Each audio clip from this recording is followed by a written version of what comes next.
దైవనామ సంకీర్తనలో పాత్రులయ్యి పరమ సంతోషాన్ని పంచుకొని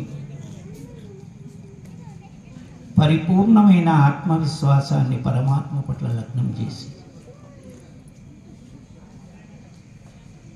పరమ సంతోషంతో మన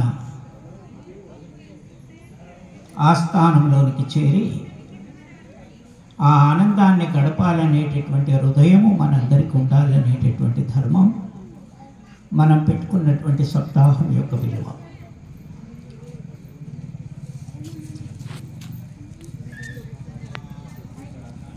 పవిత్రులైనటువంటి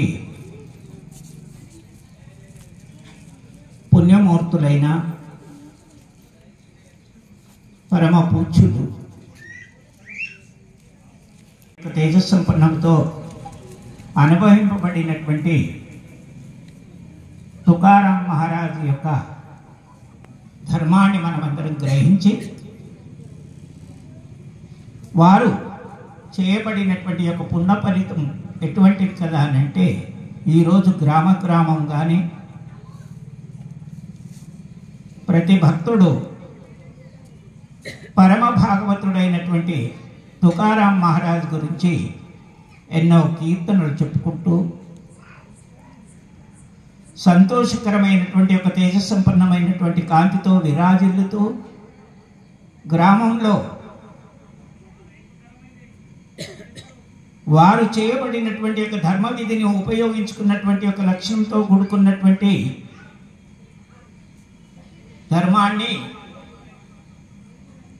వారు ఏ గ్రామంలో వారి సప్తాహాన్ని చేయబడుతున్నారో వారు పాండురంగని గురించి ఎన్ని కష్టాలను అనుభవించాడో ఎన్ని సుఖాలను తనతో కూడుకున్నటువంటి ఒక ధర్మానికి పంచిపెట్టాడో మరి తనకు కావలసినటువంటి యొక్క ధర్మ విధిని ప్రతి గ్రామంలో సస్యశ్యామలంగా ఉండాలనేటటువంటి ధర్మము చివరి వరకు తను చేసినటువంటి కీర్తనలో ఎంతో గొప్ప అయినటువంటి యొక్క ప్రతిఫలాన్ని మన గ్రామాలకు అందియబడుతున్నటువంటి వాడు తుకారాం మహారాజ్.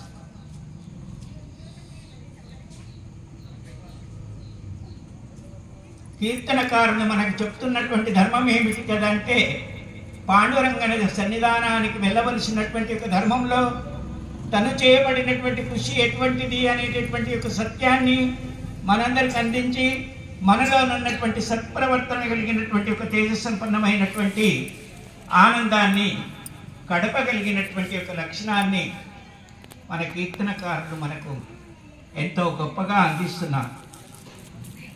ఎందుకు అందిస్తున్నారు? మనకు తెలియనటువంటి విషయాలు ఏవైనా ఉన్నాయా అంటే చాలా ఉన్నాయి. మనం తెలిసిన ఎన్ని చేస్తున్నాము, మరి తెలిసింది కూడా ఈ అజ్ఞానమైనటువంటి యొక్క విషయాలన్నింటిని మనం ఉపయోగించుకుంటున్నాము అనేటటువంటి సత్యాన్ని మన కీర్తనకారులైనటువంటి గురువులు మనకింతటి భాగ్యాన్ని ప్రసాదిస్తున్నారు. ఇంతటి భాగ్యాన్ని మన ప్రసాదాన్ని పొంది కూడా ఇంకా అజ్ఞానమైనటువంటి పనులను మనం వదిలిపెట్టుకోక జ్ఞానమును ఉపయోగించుకోకుండా అజ్ఞానమైనటువంటి కర్తవ్యాలలో లీనమైపోయి మనల్ని మనం మర్చిపోయి ఉన్నాం.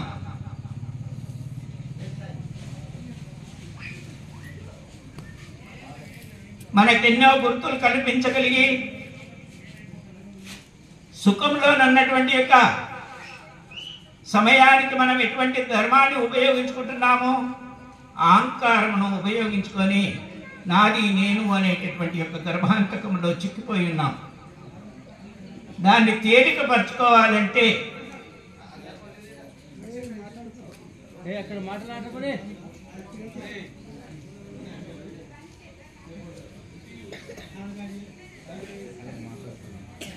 తుకారాం మహారాజు పాండురంగని గురించి ఎన్ని సేవలు చేశాడు, ఎన్ని కష్టాలను అనుభవించాడు, ఎన్ని కాలాలను తట్టుకోగలిగేటటువంటి యోగ్యత ఆయనలో ఉండేది అనేటటువంటి సత్యాన్ని కీర్తన ద్వారా మనం అందుకోబడుతున్నాం. నామ సంకీర్తనలో ఉన్నటువంటి సారానికి కావలసినటువంటి సత్యం ఏమిటి అంటే చెవులార విని మనసార గ్రహింపబడి మనోనిగ్రహాన్ని తేలికపరుచుకొని మనము మనలోనున్నటువంటి అజ్ఞానమైనటువంటి విషయ వాసనను తొలగించుకొని పరమ పూజ్యుడైనటువంటి ఆ పరమేశ్వరుడైన శ్రీకృష్ణ భగవాను గురించి చింతించేటటువంటి భాగ్యాన్ని మన పునీతులైనటువంటి వారు జ్ఞానేశ్వర మహారాజ్ కానీ తుకారాం మహారాజ్ కానీ మరి ఇంకా కూడా ఎందరో మహాత్మూర్తులు కూడా సేవలో పాత్రులైనటువంటి వారు. కానీ ఇందులో మనం గొప్పతనాన్ని తెలుసుకోవలసినటువంటి ధర్మం ఎటువంటిది కదా అంటే వీరందరికంటే గొప్ప ఫలము ఆ శ్రీ బాంధవులారా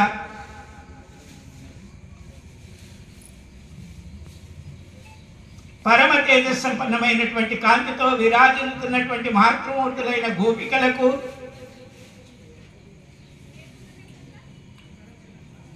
మొట్టమొదలు మన శాస్త్ర ధర్మంలో గోపికలకే మొదలిచ్చాడు పరమాత్మ. మరి తుకారాం మహారాజ్కి ఇయ్యలేదు, జ్ఞానేశ్వర మహారాజ్కి అడగంగానే దొరకలేదు. మరి గోపికలకు ఎందుకు ఇచ్చారు మనమందరం తెలుసుకోవాలి. మరి గోపికలు అంత ప్రేమగా శ్రీకృష్ణ భగవాను ఎందుకు చూశారో ఒక్కసారి మనమందరం తెలుసుకోవాలి. ఆ శ్రీకృష్ణ భగవానుడు అనేటటువంటి వాడు చిన్న పిల్లవాడు, పెద్దవాడు కాదు. ఆయన నిజ స్వరూపాన్ని చూపించలేదు. ఆయన నేను ఇంతటి వాణ్ణి అనేటటువంటి ధర్మాన్ని కూడా భగవానుడు ఎవరికి కల్పించలేదు. మరి ఎవరికి కల్పించాడో ఒకసారి మనం అందరం తెలుసుకోవాలి. గంగలో స్నానం చేస్తున్న సమయం లోపల వారి వస్త్రాభరణాలన్నింటినీ దొంగిలించి పరమాత్మ నా సత్యేజ సంపన్నమైనటువంటి ధర్మాన్ని గ్రహించాలి అంటే మీరు ఏం చేయాలి? మీ సర్వస్వాన్ని మర్చిపోయి సత్తైనటువంటి తేజస్సంపన్నంతో నిశ్చలమైన హృదయంతో నిర్మలమైనటువంటి తేజస్సంపన్నంతో నన్ను నమస్కరించే వరకు మీకు వస్త్రాభరణం చేసేది లేదు అన్నాడు శ్రీకృష్ణ భగవానుడు.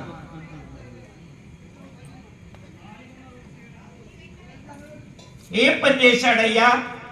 ఇది కృష్ణుడు దొంగిలించాడు కదా, ఇది ధర్మమా అని ఇతరులందరూ అంటున్నారు. శాస్త్రం ఏమంటున్నది కదా అని అంటే పరమేశ్వర మా అందరికి దొరికినటువంటి భాగ్యాన్ని గోపికలకు ప్రసాదించవయ్యా నువ్వు. మేమెందరమో తపస్సు చేస్తున్నాము, జపం చేస్తున్నాము, పూజ చేస్తున్నాము, మీ సేవను ఎన్నో విధాలుగా స్మరిస్తున్నాము, మీ సేవకు మేము అంకితం కావాలనేటటువంటి గుర్తుగా మేమున్నాము అనేటటువంటి సత్యాన్ని చూపించేటటువంటి వారికి ఎందరికో భగవంతుడు దొరకలేదు.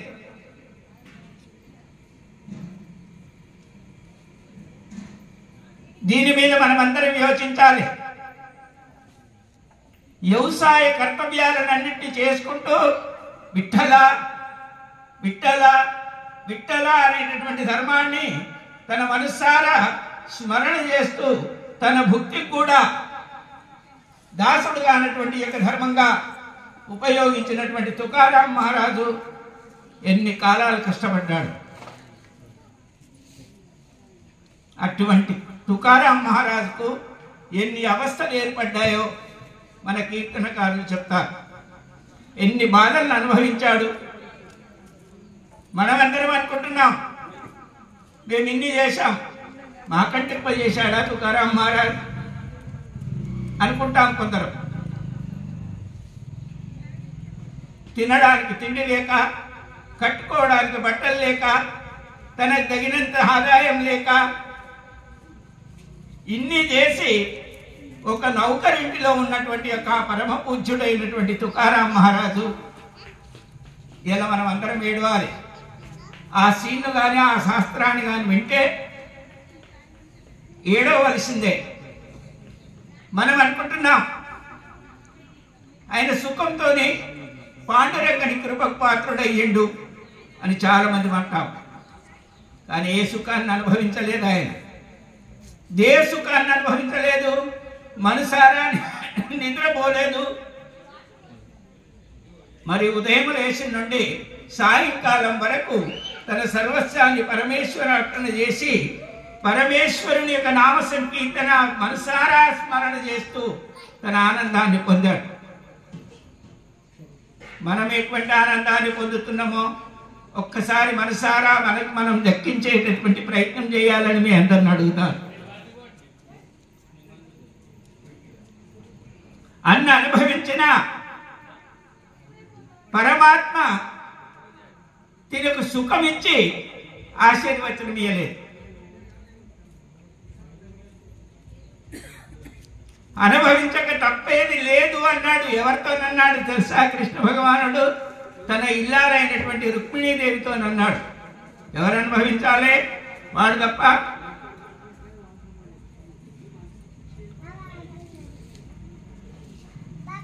వాడికి ఇవాళ ప్రసాదం ఇచ్చి నిశ్చలుడుగా నిద్రపోయేటటువంటి యొక్క కర్తవ్యాన్ని నేను ప్రసాదించినాననుకో, రుక్మిణి వాడు భద్రుడైపోతాడు, బద్ధకత్వాన్ని వహిస్తాడు, కాలంలో చిక్కిపోతాడు, కర్మను అనుభవించవలసి వచ్చే రోజులు ఏర్పడతాయి, కాయంకు సుఖం అన్నది లేకుండా పోతాది, మాయ యాహోంలో చిక్కిపోయి మనసు నిగ్రహం లేక నా పట్ల దృష్టి లేక అజ్ఞానమైనటువంటి కర్తవ్యాల్లో దాసుడైపోతాడు. కాబట్టి దుఃఖము తప్పదు అన్నాడు రుక్మిణితో పరమాత్మ.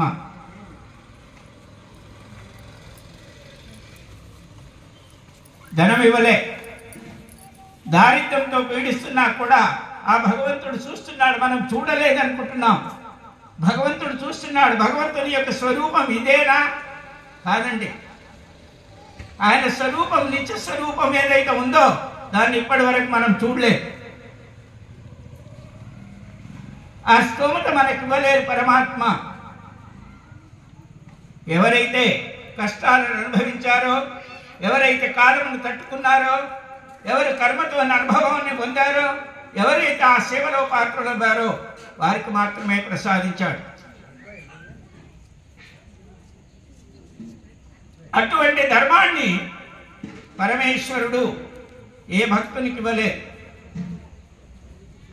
అన్ని కాలాలను అనుభవించిన చివరికి ఒకరోజు పరంధాముడు ఏమనుకున్నాడో తెలుసా? వీడికి ఇలా కాదు, ఎక్కడైతే నౌకరున్నాడో అక్కడ కర్తవ్యం చేస్తున్నటువంటి ధాన్యం ఉన్నాదో అది నేనే దొంగిలిస్తాను అనుకున్నాడు పరమాత్మ.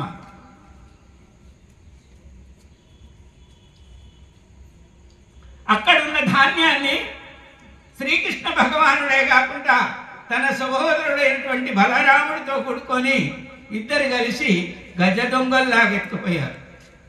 మరి అప్పుడు ఎవరు తిన్నారు దెబ్బలు? బలరాముడు కృష్ణుడు తిన్నాడా? మరి తుకారాం అనుభవించాడు, ఆ దెబ్బలు తిన్నాడు. కానీ ఒక్కసారి మనమందరము దృష్టి పెట్టి కీర్తనకారులు చెప్పేటటువంటి యొక్క ధర్మాన్ని గ్రహించి మనం కూడా గుర్తుంచుకోవాల్సినటువంటి యొక్క లక్షణం ఎటువంటిది కదా అని అంటే, తను ఉదయం వచ్చి అన్ని పూజలన్నీ చేసుకొని శ్రీకృష్ణ భగవానుడి యొక్క విగ్రహాలను కడిగి పూజించే సమయం లోపల వీరికి ఎన్ని దెబ్బలు తగిలినాయో అన్ని వాతలు ఆ పరంధాముడికి ఉన్నాయి. అప్పుడు భగవంతుడైనటువంటి ఆ శ్రీకృష్ణ భగవంతుని యొక్క దెబ్బలు చూసి తుకారాం మహారాజు ఎంత దుఃఖపడ్డాడో ఒకసారి మనం అందరం తెలుసుకోవాలి. దెబ్బలు ఎవరు తిన్నారు? తుకారాం మహారాజు తిన్నాడు. ఎవరికి వాతలు ఉన్నాయి? పరంధాముడికి వాతలు ఉన్నాయి. ఆ వాతలను చూసి పూజ చేసుడు మాని, పరమేశ్వర ఇటువంటి పరీక్ష నాకు పెట్టడం తగునా? అటువంటి అనుభవాన్ని మీరు పొందొచ్చా? నేను దాసిని కాబట్టి తిన్నానేమో, కానీ నాకు వాతలు లేవు, మీకు వాతలు ఉన్నాయి పరంధామా అని సాష్టాంగ పడుకొని ఆ పరమేశ్వరుని స్మరణ చేసిన నెనరు రాలేదు ఆయన. భగవంతునికి కించెంత అయినా నెనరు రాలేదు. మరి లేదంటామా మనమందరం? నిజంగా భగవంతునికి ఉన్నమైతే నెనరు లేదా? ఒక్కసారి మనం అందరం యోచించాలి. భగవంతునికి అంతర్యామిలో ఉన్నటువంటి ధర్మంగా తుకారాం మీద నెనరుంది.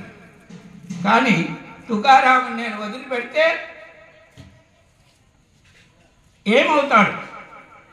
ఇతడు నా ఎంత బలం లేనటువంటి విధంగా ఉంటాడు. నేను విఠలుని స్మరిస్తున్నాను, నా ఇష్టాయిష్టంగా ప్రవర్తిస్తాను అనేటటువంటి దురాలోచన కానీ దుర్బుద్ధి కానీ ఆయనలో సంభవం అయిపోతాయి. ఆ సంభవము వీడికి వచ్చిందా నా నామం బంద్ అయిపోతుంది. వాడి స్మరణలో నీలమైపోయినటువంటి ఒక సత్యం లేకుండా పోతుంది. అజ్ఞానమైనటువంటి ఒక చీకటి ముసురుకొని ఇంకా అవస్థ కాలాలను అనుభవించవలసి వస్తుంది అన్న ధర్మాన్ని ఎవరికి చెప్తున్నాడు? ఇదంతా కూడా రుక్మిణీదేవితో చెప్పుకుంటాం.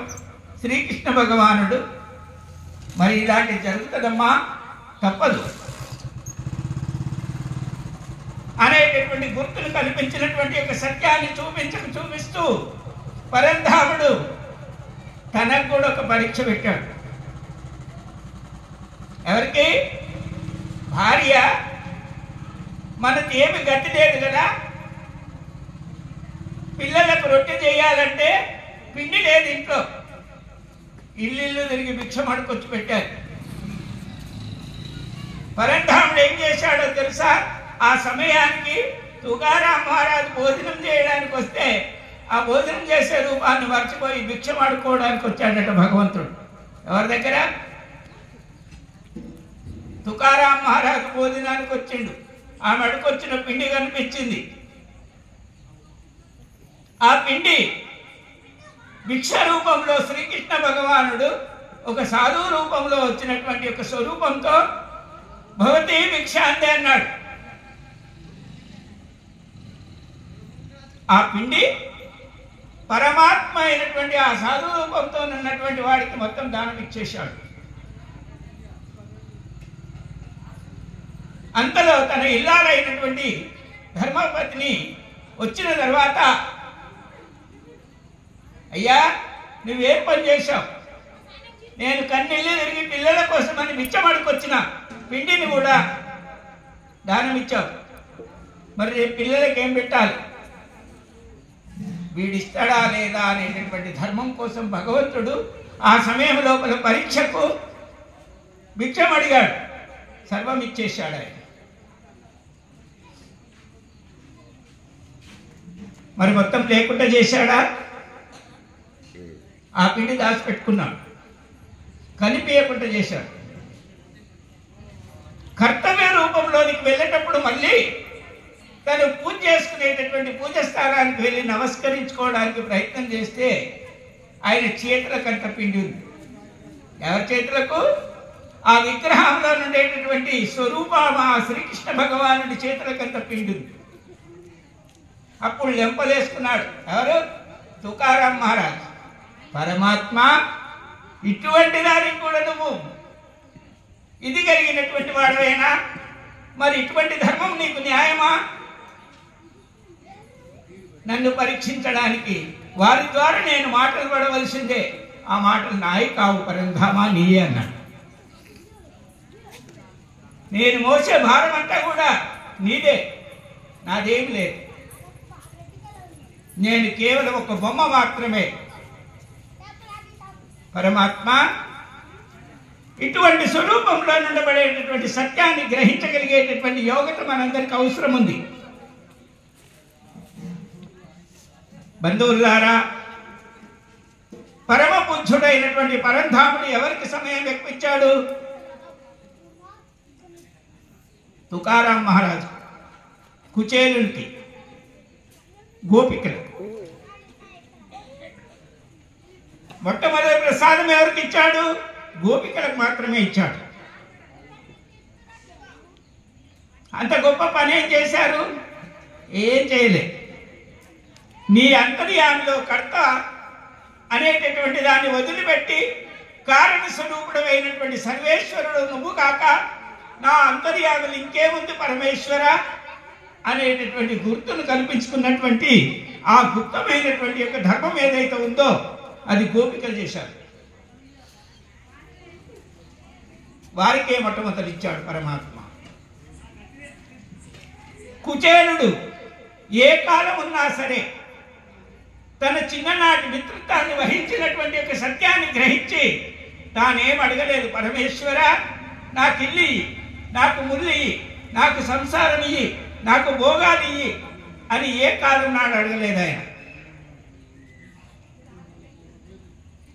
ఒకరోజు నా చిన్ననాటి మిత్రుని దగ్గరికి పోతానని భార్యతో చెప్పి ఒక ఒక ఉత్తరీయం వేసుకొని ఆ చిరిగిపోయిన బట్టలతోని పరంధాముని దగ్గరికి వస్తే ఆ గేట్ల కాడ ఉన్నటువంటి వాళ్ళు ఏమన్నారు తెలుసా? నా చిన్ననాటి మిత్రుడు అంటే ఒప్పుకోలేదు. అందరు బయటకు దొబ్బి పెట్టారు. ఆయన నువ్వు పనికిరా, పరమాత్ముడు ఎక్కడా, నీ స్వరూపాన్ని చూస్తే నువ్వెక్కడా అన్నారు. ఎందరు నింద చేశారో తెలుసా? అనేక అనేక అనేక మంది నింద చేశారు. భగవంతునితో ఒక దాసి అక్కడికి పోయి, పరమేశ్వర నీ కోసం ఒక బీదవాడైనటువంటి వాడు వస్త్రాలు లేనటువంటి విధంగా అనేక దరిద్రంగా అనుభవిస్తూ నడవ చేతగాకున్నా కూడా నడుచుకుంటూ నీ దగ్గరకు వచ్చిండు. విఠల పాండురంగ హరి విఠల విఠల అంటున్నటువంటి యొక్క లక్షణంతో మీ ద్వారం దగ్గర నిలిచినాడు పరమేశ్వర అన్నాడు. ఆయన ఎట్లుంటాడు? ఆయన స్వరూపం ఏంటి? ఆయన ఏ రకంగా ఉంటాడు? మీరు ఒకసారి చెప్పండి అన్నాడు. అంత పెద్ద సభలో పరమాత్మ కూర్చుండి కనకపితాంబరధరుడు అయినటువంటి యొక్క స్వరూపంలో ఉన్నటువంటి పరంధాముడు అక్కడ కూర్చున్నటువంటి వాడు ఈ విన్నపమును వినగానే ఆలోచనంతా ఈ చెప్పేవాడి దగ్గరనే ఉంచాడు ఆయన. మనమందరం తెలుసుకోవాలి. దేవుడి పూజ దగ్గరికి వచ్చినప్పుడు, పూజా కార్యక్రమాలు చేస్తున్నప్పుడు పువ్వుల కంటే మొదలు, పసుపు కుంకుమ గంధం కంటే మొదలు మన కోరికలను చెప్పే ప్రయత్నం చేస్తాం భగవంతుని దగ్గరకు వస్తే. కానీ కుచేలుడు చేయలే, అడగలే. భార్య వచ్చేటప్పుడు చెప్పినటువంటి మాటను కూడా ఆయన జ్ఞాపకం ఉంచుకోలే. ఆ చిన్ననాటి మిత్రుత్వం అనే సంతోషాన్ని ఆయనలో పొంగిపోతుండే అవన్నీ మర్చిపోయాడు. సభలో ఉన్నటువంటి పరమేశ్వరుడు, అయ్యా మీ చిన్ననాటి మిత్రుడు అనగా తన పేరు మీద ఉన్నటువంటి పట్టు వస్త్రాలను మర్చిపోయి తన పైన వేసుకున్నటువంటి ఉత్తరీయాన్ని భూమి మీద వదిలిపెట్టి సర్వాన్ని మరిసిపోయినటువంటి ఒక సద్బుద్ధితో పరంధాముడే పరుగులెత్తుతూ ద్వారం దగ్గర ఉన్నటువంటి కుచేలుని దగ్గరికి వచ్చాడు.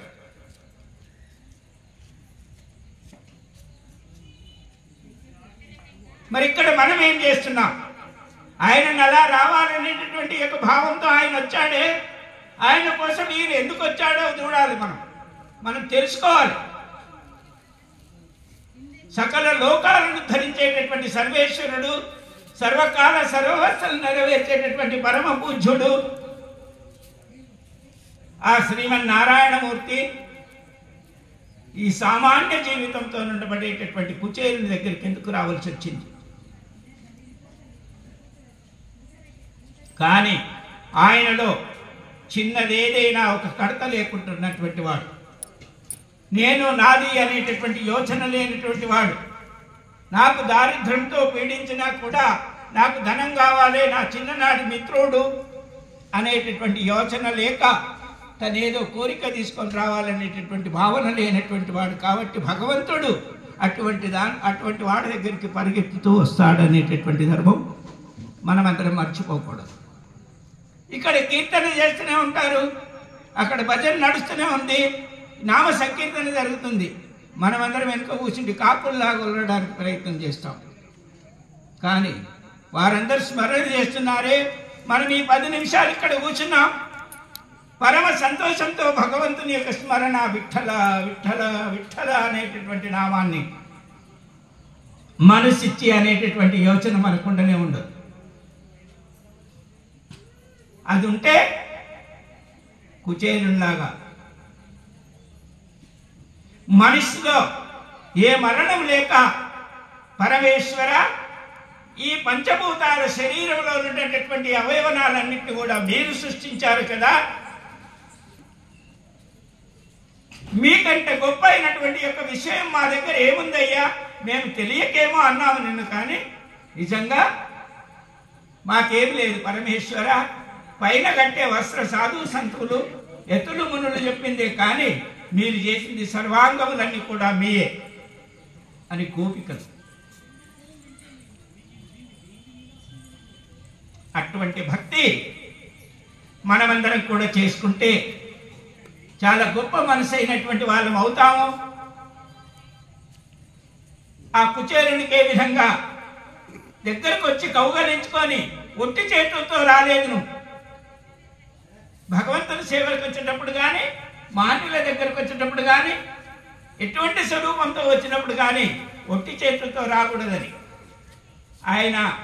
ఈయన కొంగు చూసి ఎవరు చూశారు? తాను వేసుకున్న ఉత్తరీయాన్ని ఎవరు చూశారు? శ్రీకృష్ణ భగవానుడు చూశాడు.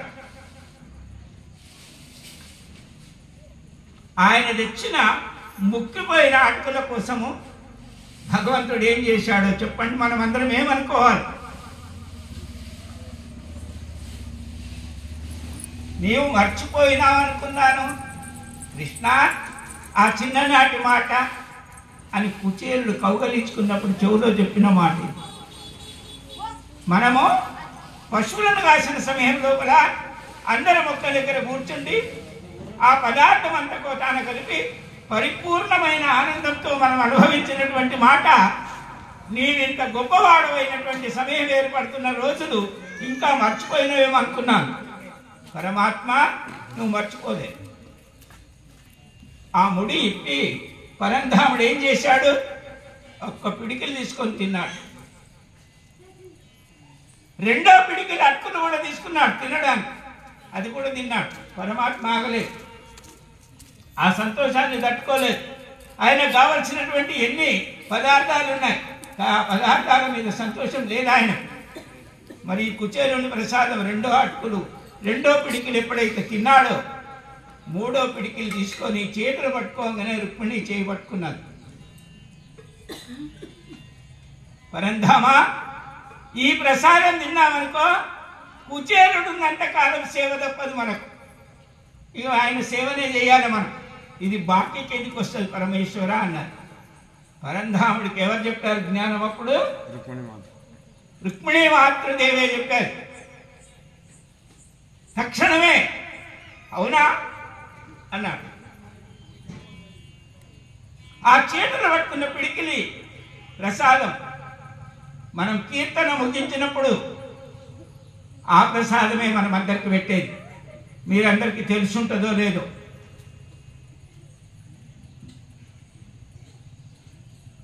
ఆ ప్రసాదాన్ని తీసుకున్న తల్లి ఆయన కొంగులో బట్టి ఈ సర్వస్వాన్ని కలుగజేయి అనేటటువంటి ధర్మాన్ని పరమేశ్వరుడు కోరుకున్నారు. ఆ సమయం లోపల పరంధాముడు ఏమన్నాడు తెలుసా? రుక్మిణి ఒక చెంబులో నీళ్లు, పసుపు కుంకుమ గంధము ఆర్తి తప్పు పువ్వులు తీసుకురా అన్నా. ఎవరన్నారు? పరంధాముడు అన్నాడు. మరి ఎందుకు? నేను అనుకుంటున్నాను, మనమందరం అనుకుంటున్నాం ఏమిటి, భగవంతుని కాళ్ళు కడగడానికి ఏమని. కాదండి, ఆ తాంబాలం పెట్టి కాళ్ళందులో కుచేరుని పెట్టించి పరమాత్మ ఈ బిందె నువ్వు పట్టుకో, ఇక నీళ్లు పోస్తా ఉండు అన్నా. ఎవరు పోసారు అప్పుడు నీళ్లు? భగవంతుడు పోసాడు. ఆ మాతృమూర్తి ఏం చేసింది? కుచేరుని పాదాలు కడిగింది. ఆ తల్లి మనం ఏం చేస్తామో ఒకసారి చెప్పండి. కాళ్ళు కడిగి పరంధామ ఇక నేను శుద్ధి శుభ్రత చేస్తాను అన్నది. మీరు నిల్చుండండి. కృష్ణుడు ఊకున్నాడా? ఊకోలే. తన వంతు సేవ చేస్తా కూర్చున్నాడు. ఎవరికి? కుచేలుడు.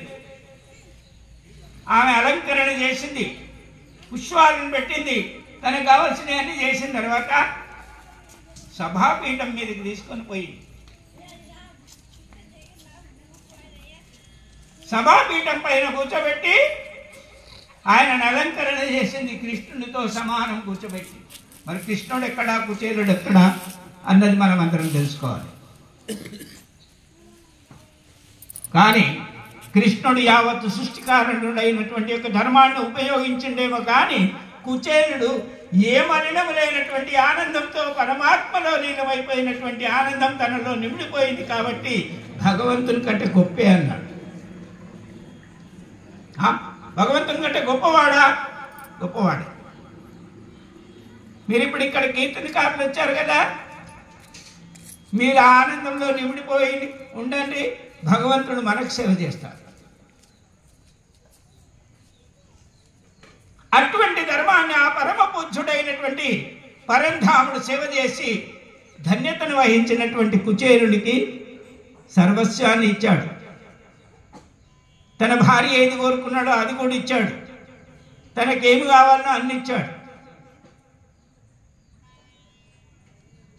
బంధువులారా, భగవంతుని పట్ల దృష్టి కలిగినటువంటి వారికి, భగవంతుని పట్ల నిగ్రహమైనటువంటి వారికి, నిర్మలమైన హృదయంతో భగవంతుని స్మరణ చేసేటటువంటి వారికి ఆయనకి ఇచ్చినటువంటి భాగ్యం అందిస్తాడు. కానీ కుచేలుడు ఏమన్నాడు తెలుసా? అన్ని ఇచ్చినాక ఆ పట్టణానికి వెళ్ళిన తర్వాత నేను అడగని ఇచ్చావు కాబట్టి ఇది నాకు అవసరం లేదు కృష్ణ అన్నాడు. నేను అడగలేదు, నాకు ఇల్లు లేదని అడగలేదు, నాకు భోగభాగ్యాలు లేవన్నారు. ఇప్పుడు పోయి చూడండి ఆ కుచేలుని నివాసమైనటువంటి యొక్క పట్టణానికి విలువ ఎంత అని. భారతదేశంలో ఆ స్థానానికి ఉన్నటువంటి యొక్క శక్తి ఇంత అంత అని చెప్పనికరాదు. భగవంతుడు ఎవరెవరికి ఏమి ఇచ్చాడు అనేటటువంటి ధర్మాన్ని మనమందరం తెలుసుకుంటే వారికి ఇచ్చినట్టే కాకుండా మనందరికి కూడా ఇస్తాడు అనేటటువంటి ఆత్మవిశ్వాసం మన అంతర్యామిలో ఉండాలి. సప్త పెట్టుకుంటున్నాము, సప్తాహం చేసుకుంటాము మా ఊర్లో అంటే నేనేమడుగుతున్నాను కదంటే ఆ పాండురంగని యొక్క నామస్మరణ ఇంటింటిలో రోజు 1 గంట, మీకు సాయంకాలం సమయం దొరకకపోతే ఉదయం సమయం దొరకకపోతే రాత్రి పడుకునే సమయం వరకు నీవు భిక్ష చేసే లోపల ఆయన నామస్మరణ చేస్తే ఈ ఊరంతా కూడా సస్యశ్యామలంగా ఉంటుందని ఆశీర్వచనం చేస్తాను నేను. ప్రతి ఇంట్లో వారికి వీలు పడలేదు, వారికి ఇల్లాలైనా పర్వాలేదు, కానీ ఒక చోట కూర్చుండి శుద్ధి శుభ్రత వహించి నీచమైనటువంటి భాషలు మాని, అనవసరమైన అజ్ఞాన పనులను మాని జ్ఞానంతో భగవంతుని స్మరణ చేస్తే ఈ ఊరు ఈ రోజే కాకుండా మీ పిల్లల తరా వరకు పవిత్రమైన ఆస్థానం అవుతుందని నేను ఆశీర్వచనం చేసుకుంటూ పోతున్నాను. ఆ శ్రీకృష్ణ భగవానుడికి నేను నమస్కరించుకునేది ఇటువంటిదే. కానీ పొరపాటున తాగి కానీ ఇరుస చేసిన పదార్థాన్ని కానీ ఇతర వస్తువులను కానీ స్వీకరించి ఇటువంటి పనులు చేయకపోతే బాగుంటుందని మీ అందరిని అడుగుతున్నాను. అన్నీ తెలిసి సర్వమిచ్చిన ఆ సర్వేశ్వరుణ్ణి నింద చేయకుండా, మీరు నిందకు గురి కాకుండా, భగవంతుడిచ్చే ప్రసాదాన్ని వృధా చేయకుండా పవిత్రమైన మనసుతో మీ సేవ చేస్తే మీకు ఇంతింత రూములున్నాయి, ఇంతింతున్నాయి, కానీ మీ పిల్లల తరానికి వచ్చే వరకల్లా తగిలపల్లి ఒక పట్టణం అయిపోతారు.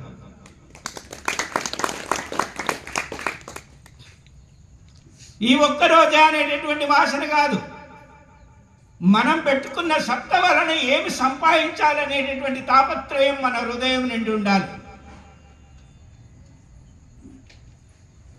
ఏ ఇంట్లోకి వచ్చినా ఆనందమైనటువంటి పదార్థం మీ ఇంటి నుండి దొరికినటువంటి ఒక భాగ్యం కావాలి. ఆ సంతోషం మీ ఇంటిలో వల్లలాడుతున్నటువంటి విధంగా ఉండాలి. శ్రీకృష్ణ భగవానుడు మీ హృదయానందంలో నీలమైపోయి ఉండాలి. అటువంటి భక్తి మీరందరూ చేయండి, చూడండి మీరు ఏ విధంగా జరుగుతుంది, ఊరు ఏమైంది, ఎంత గొప్ప పేరుతో జీవించబడుతున్నది ఈ పట్టణం అన్నది మీ చివరి సమయాల్లో మీరు చూసుకుంటూ వెళ్తారని నేను చెప్తున్నాను. మీ పిల్లలు చూడడమే కాదు,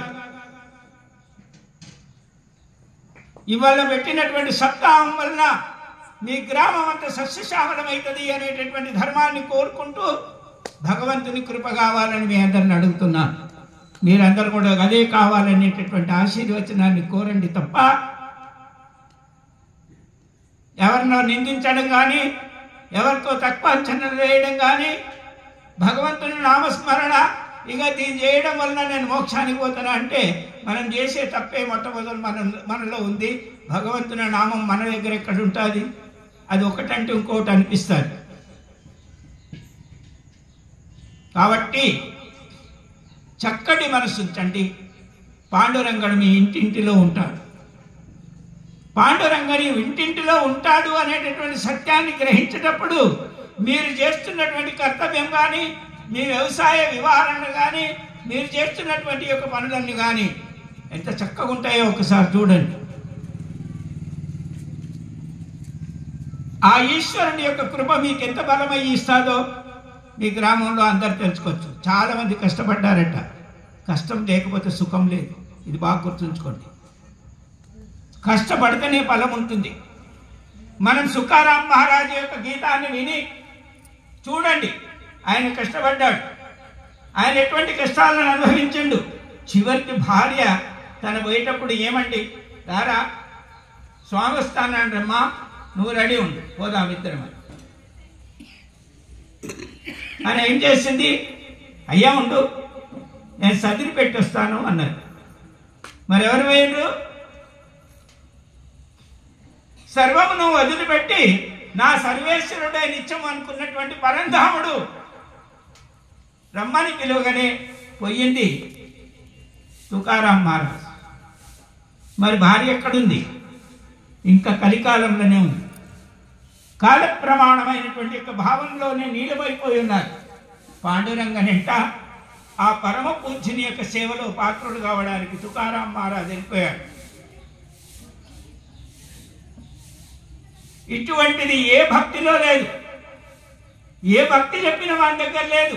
ఒక్క తుకారాం మహారాజ్కే ఆ అధికారం ఉంది. ఆయన మాత్రమే తీసుకుపోయాడు. మరి మోసుకుపోయాడా? తన రథం మీద నన్ను సిద్ధమై ఉంచుకున్నాడు. పరమేశ్వరుడు వైకుంఠపురానికి పంపించే ప్రయత్నం చేసుకున్నాడు. అంత చేయకపోయినా పర్వాలేదేమో కానీ దాసిగా మనకందరికి ఆశీర్వచనం ఇస్తే బాగుంటుందని ఆ భగవంతుని కోరుకోవడం జరుగుతుంది. మనమందరం కూడా ఆ దాసోహాన్ని అనుభవించాలని నేను అడుగుతున్నాను మీ అందరినీ. అటువంటి భక్తి మీ అందరు కూడా చేసుకుంటే ధన్య జీవితాన్ని పొందుతారని పదే పదే మీకు గుర్తు చేస్తున్నాను. కాబట్టి మర్చిపోకండి. నా సమయం నేను ఎంత దూరంకి వెళ్ళి వచ్చినాను. ఎన్నో ప్రోగ్రాంలు ఉన్నాయి ఇవాళ నాకు. అన్నిటిని వదిలిపెట్టి రేపు ఉదయం నుండి చాలా ప్రోగ్రాంలు ఉన్నాయి. అన్నిటిని కూడా వదిలిపెట్టి ఇంత దూరం ఎందుకు వచ్చిందో మీ అందరు బాగా గుర్తుంచుకోవాలి. స్వామి రోజు వస్తాడు, ప్రతి నెలకు ఒక్క రోజు వస్తాడు అని మీ అందరూ అనుకుంటారు. ఏమిచ్చావు నాయన? నీ ఇల్లు ఇస్తే సరిపోదు, మీ ముళ్ళు ఇస్తే కూడా సరిపోదు, మీ ఆస్తి సంపదలన్నీ కూడా గురువు గారికి ఇస్తే సరిపోవు. కానీ మీలో ఉన్నటువంటి తనవును, ధనమును, మనసును, ఇవి 3 గురుమూర్తికి దక్షిణ ఇస్తే మీలో ఇంకొక వస్తువు ఉంటుంది. ఇదే గురు దక్షిణ. అందరూ అనుకుంటారు గురువుకి ఇల్లు కావాలన్నట్ట, సంసారం కావాలన్నట్ట, ముళ్ళు కావాలన్నట్ట. ఎవరా నేను వెళ్ళిపోతున్నాను అన్నాడు అనుకో, తిరిగి చూడడు గురువు.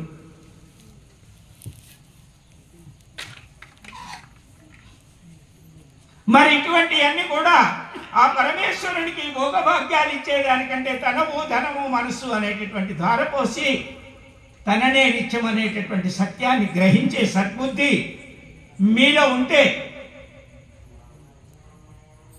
గురువే నిత్యం, గురువే సత్యం, గురువే సర్వం, గురువే ఆత్మ, గురువే పరమాత్మ. ఆ గురి మీద ఆధారపడి ఉంది అంటున్నాడు. మన శాస్త్రం ఆ విధమైనటువంటి ధర్మాన్ని చెప్తున్నారు. అటువంటి ధర్మాన్ని గ్రహించి మీ అందరూ కూడా పరమ పవిత్రమైనటువంటి లక్షణాన్ని కల్పించుకొని ఇదే కీర్తన సంవత్సరానికి ఒక్కసారైనా, సంవత్సరంలో 2 సార్లైనా మీరు సేవ చేసుకుంటే రానున్న కాలంలో మీరు చూడకుండా మీ పిల్లలు చూస్తారు. ఒక పెద్ద పట్టణం అయిపోతారు.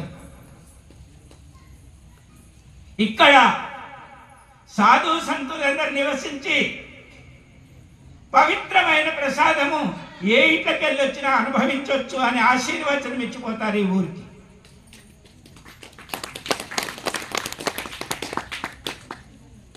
అటువంటి రోజు వస్తుంది ఈ ఊరికి.